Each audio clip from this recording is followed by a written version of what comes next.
Friends, तो आज अपना पहला वीडियो है।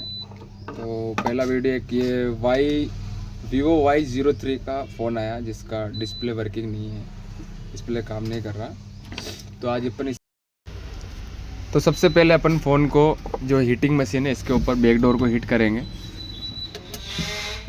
जो कि मैंने इसमें 95 डिग्री तक सेट किया हुआ है।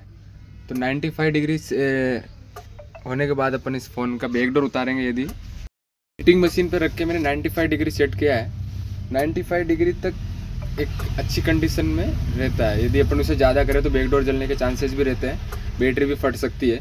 तो अपन 95 डिग्री जैसे भी हो गया अपन इसका बैक डोर उतारेंगे। यदि अपन इसको हीट ना करके सीधा डायरेक्ट बैक डोर उतारेंगे तो बैक डोर का कलर वगैरह चला जाता है।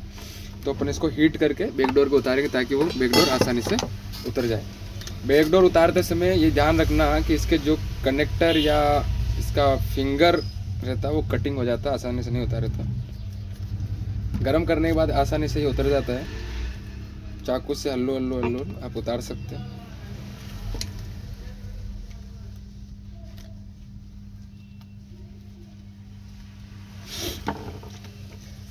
का सिस्टम में देखो, तो इसके अंदर अपन सबसे पहले डायरेक्ट नहीं चेक कर सकते। इसका जो भी जितने भी स्क्रू अपन सबसे पहले सारे स्क्रू अपन खोलेंगे, इसके स्क्रू खोल लेंगे।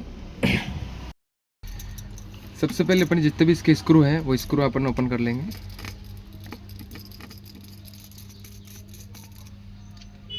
स्क्रू को एक जगह अच्छे से संभाल कर रखें ताकि वापस अपन लगाएं। देखिए मैंने सारे स्क्रू इसके निकाल दिए हैं। स्क्रू निकालने के बाद अपन को बॉडी निकालने से पहले इसका सिम ट्रे निकालना बहुत ज़्यादा जरूरी है। यदि बिना सिम ट्रे निकाले अपन बॉडी को ओपन करेंगे तो शायद बॉडी टूट जाएगी, डैमेज हो जाएगी या सिम ट्रे बेंड हो जाएगी। तो इससे पहले अपन को सबसे पहले सिम ट्रे इसका निकालना। सिम ट्रे है जो वॉल्यूम बटन के अपोजिट के अंदर आता है। इसका सिम ट्रे अपन इसका निकाल के अच्छे से संभाल कर रखते हैं क्योंकि छोटी छोटी चीज़ें जो गुम हो जाती है। सिम ट्रे निकालने के बाद इसकी जहाँ से सिम ट्रे निकाला वहाँ से अपन इसको प्रेस करके आराम से ईजिली फ्रेम को डिसेबल कर सकते हैं। अपने नाखून से भी कर सकते हैं, नहीं तो इनके टूल्स भी आते हैं। ठीक है, फ्रेम को डिसेबल करने के बाद ध्यान रखें कि कोई कनेक्टर इसका बॉडी से कनेक्ट ना हो। कोई भी कनेक्टर यदि कनेक्ट नहीं है तो आराम से इसको निकाल सकते हैं। कई बार क्या होता है कि इसमें फिंगर होते हैं जो बॉडी से कनेक्ट रहते हैं, जो कि बॉडी निकालते समय टूट जाते हैं। तो बॉडी को निकाल दिया है, बॉडी को निकाल के अलग साइड में रख देते हैं। बॉडी को निकालने के बाद अपन ये देखेंगे। अब मैं आपको बताता हूँ कि इसके अंदर क्या क्या है। ये जो बैटरी है, बैटरी का कनेक्टर ये है, ये सीसी बोर्ड है इसका, चार्जिंग माइक वगैरह, ये जो है वाइब्रेटर है, दो कैमरे हैं, ये ऊपर वाला स्पीकर है, कैमरा है। अब इसका बैटरी को सबसे पहले बैटरी को कनेक्टर निकालना है। बैटरी कनेक्टर निकालने के बाद बैटरी को आराम से निकालें। बैटरी को निकालते समय ये ध्यान रखें कि बैटरी में किसी भी प्रकार का कोई होल ना हो, आराम से निकालें। यदि बैटरी में गलती से भी अपने टूल से होल हो गया तो बैटरी फट सकता है। तो बैटरी को निकाल दें। बैटरी को निकालने के बाद ये जो दोनों कनेक्टर है ये डिस्प्ले के कनेक्टर हैं। ये सीसी बोर्ड का कनेक्टर भी इसी डिस्प्ले से ही कनेक्ट है। कि कभी भी इस चीज़ का ध्यान रखो कि कोई सा भी फ़ोन का डिस्प्ले यदि अपन चेंज कर रहे हैं तो सबसे पहले कई बार क्या होता है कि अपन डिस्प्ले पहले निकाल देते हैं, फिर वो दूसरा डिस्प्ले सपोर्ट नहीं करता है, तो उसमें प्रॉब्लम क्रिएट हो जाती है। तो कोई सा भी डिस्प्ले अपन यदि चेंज कर रहे हैं तो सबसे पहले जो नया डिस्प्ले अपन ने मंगवाया है उसको बिना पहले पुराना डिस्प्ले उखाड़े इसको लगा के एक बार नॉर्मली चेक करना है। यदि डिस्प्ले ओके वर्किंग कर रहा है, पूरा काम कर रहा है, तो उसके बाद में ही पुराना ओल्ड डिस्प्ले को निकालने के बाद इसको चेक करें। तो अपन भी ये जो है इसका नया डिस्प्ले मंगवाया है, ये अपन इसमें चेक करते हैं विदाउट पुराना डिस्प्ले निकाले। यदि ये डिस्प्ले वर्किंग करेगा तो इसके बाद में हम पुराने डिस्प्ले को निकालेंगे, निकालने के बाद ही इस डिस्प्ले को वापस डालेंगे। तो अब इस डिस्प्ले को अपन एक बार चेक करते लगा के। तो डिस्प्ले के दोनों कनेक्टर निकाल देता हूँ।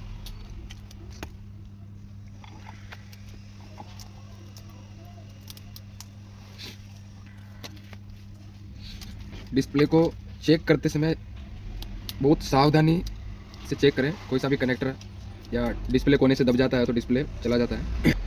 डिस्प्ले कनेक्ट कर लिया। हमेशा ये ध्यान रखें कि बैटरी को पहले ना लगाएं, डिस्प्ले लगाने के बाद ही बैटरी के कनेक्टर को लगाएं। तो अपने डिस्प्ले के कनेक्टर लगा दिए, अब अपन बैटरी के कनेक्टर लगा देते हैं। अब इसके बाद में अपन डिस्प्ले जब तक नहीं लगा तो आराम से पूरे काम को आराम से करें। छोटी सी गलती आपका बड़ा नुकसान कर सकती है। जैसे थोड़ा सा बैटरी चार्जिंग होती है ऑटोमेटिक लोड लेके डिस्प्ले। तो इस फ़ोन का डिस्प्ले ऑन हो गया है। अभी इसमें कोई भी पासवर्ड नहीं है, तो ये चीज़ नहीं होना चाहिए। हर किसी फ़ोन में पासवर्ड रहना चाहिए, उससे हमारी प्राइवेसी रहती है। चलो पासवर्ड नहीं है तो अपन आराम से इसको चेक कर सकते हैं। ऐसा यदि किसी भी फ़ोन में पासवर्ड हो तो हमें क्या करना है उसको, यदि पासवर्ड रहता है तो इमरजेंसी कॉलिंग का ऑप्शन आता है, एक एक नंबर दबा के देखना, यदि सारे नंबर ओके से भरा तो डिस्प्ले अच्छे से वर्किंग कर रहा है। यदि अपने डिस्प्ले एकदम से अच्छे से वर्किंग कर रहा है तो डिस्प्ले अच्छे से वर्किंग कर रहा है तो अपन इस डिस्प्ले को, ओल्ड डिस्प्ले को उखाड़ के नए डिस्प्ले को अपन फिटिंग कर सकते हैं। यदि ये वर्किंग नहीं करता तो दूसरा डिस्प्ले चेक करते।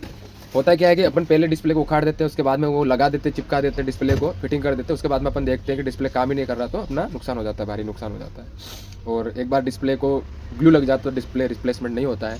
इसलिए पहले दुकानदार की सेफ्टी और अच्छे से चेकिंग। तो डिस्प्ले ओके चेक हो गया है, अब अपन डिस्प्ले को, ओल्ड डिस्प्ले को फिटिंग कर देते हैं। तो वही प्रोसेस जैसे अपन ने बैकडोर उतारा था वैसे ही इसको हीट करेंगे। 95 डिग्री पे अपन को मशीन को रखेंगे, हीटिंग मशीन पर। ध्यान रखेंगे कभी भी डिस्प्ले के कनेक्टर को नहीं निकालना है, इससे डिस्प्ले की एलईडी जाने के चांसेस रहते हैं। तो सबसे पहले बैटरी के कनेक्टर को निकालें। बैटरी कनेक्टर निकाल दिया, उसके बाद में ही डिस्प्ले के कनेक्टर निकालें। डिस्प्ले के कनेक्टर को निकालने के बाद डिस्प्ले, जो जब तक डिस्प्ले नहीं लगता है उसको एकदम अच्छे से संभाल के रखें ताकि डिस्प्ले में कोई सी भी प्रकार से कुछ भी टूटे फूटे ना। और मोबाइल को हीट करते समय ये ध्यान रखें कि बैटरी डिसम्बल रहे। बैकडोर तो चलो अपन एक कम टेम्परेचर या डिस्प्ले गर्म रहता है तो बैटरी फटने के चांसेस रहते हैं, तो बैटरी को डिसम्बल करके ही हीटिंग मशीन पर डालें। फिर से हीटिंग मशीन पर डाल देते हैं इसको। हीटिंग मशीन को चालू कर देते हैं। हीटिंग मशीन को चालू करने के बाद फ़ोन को रख देते हैं और मशीन को चालू कर देते हैं। 95 डिग्री तक अपन इसका वेट करेंगे। चलो जब तक ये डिस्प्ले हीटिंग हो रहा है तब तक हम बात कर लेते हैं कि मैंने एक नया चैनल बनाया है बिजनेस माइंडसेट के नाम से। इंस्टाग्राम पर भी मेरा पेज है, उसको फॉलो करें।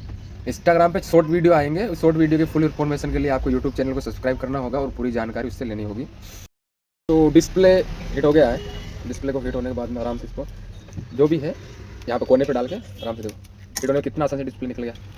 वैसे ही आसानी से डिस्प्ले निकल जाता है। और फिर इसकी हीट होने का कारण ये है कि हीट होने से जो इसका ये यहाँ पे गम लगा रहता है, जहाँ पर नया डिस्प्ले लगाएंगे वो एकदम से अच्छे से क्लीन हो जाता है। तो अपन अब इसको क्लीन कर देते हैं। क्लीन करने के लिए अपन को कुछ भी ऐसा एक अपना टूल्स ले लेंगे और इसके आसानी से बॉर्डर पे डिस्प्ले क्लीन करने के लिए जो ये साइड में यहाँ पे दूसरा डिस्प्ले यहाँ पे अपने ग्लू लगा के करेंगे। तो इसको सबसे पहले आसानी से आराम से क्लीनिंग करेंगे। कोई भी एक तीखा टूल अपन ले लेंगे जिससे अपन इसको क्लीन कर सकते हैं।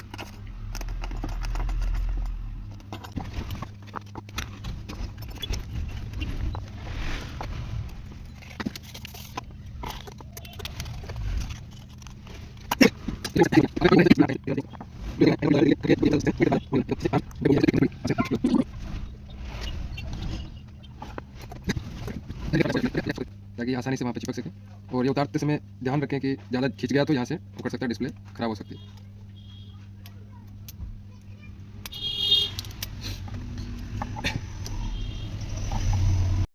तो ये डिस्प्ले अपन इसमें फिटिंग करेंगे।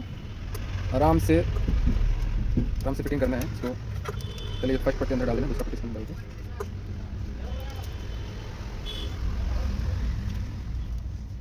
डिस्प्ले को ज़्यादा दबाना नहीं है। कई बार क्या होता है कि कोने से एक साइड अंदर, कोने से ज़्यादा दब जाता है तो डिस्प्ले के अंदर एक पट्टी आने का या डिस्प्ले में धारी आने के चांसेस रहते हैं। डिस्प्ले को दबाना नहीं है, ऑटोमेटिक इसको थोड़ा फिटिंग करके छोड़ देना। कनेक्टर लगाते समय ये ध्यान रखें कि कभी कभी कनेक्टर आराम से फिटिंग नहीं बैठता, उससे पहले अपन प्रेस कर देते हैं तो जो मदरबोर्ड से कनेक्टर रहता है, सीसी बोर्ड से जो कनेक्टर रहता है वो डैमेज हो जाता है।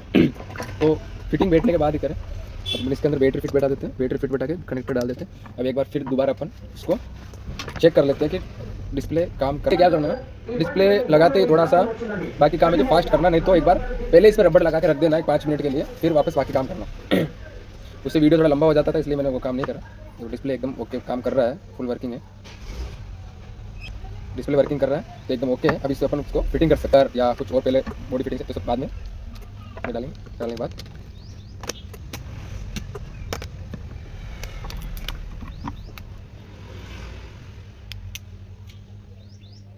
सब कुछ असेंबल करते समय ध्यान रखेंगे डिस्प्ले पे किसी भी प्रकार से कुछ भी ज़्यादा प्रेशर ना दें जब तक डिस्प्ले अच्छे से फिटिंग नहीं।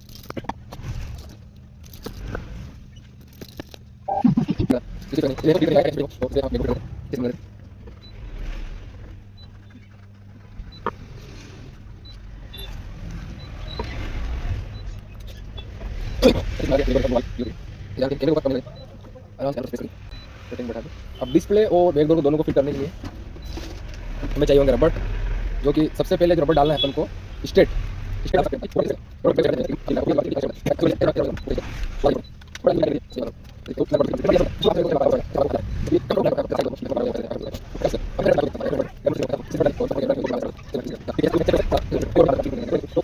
तो इस प्रकार से अपने Vivo Y03 का डिस्प्ले रिप्लेसमेंट करा है।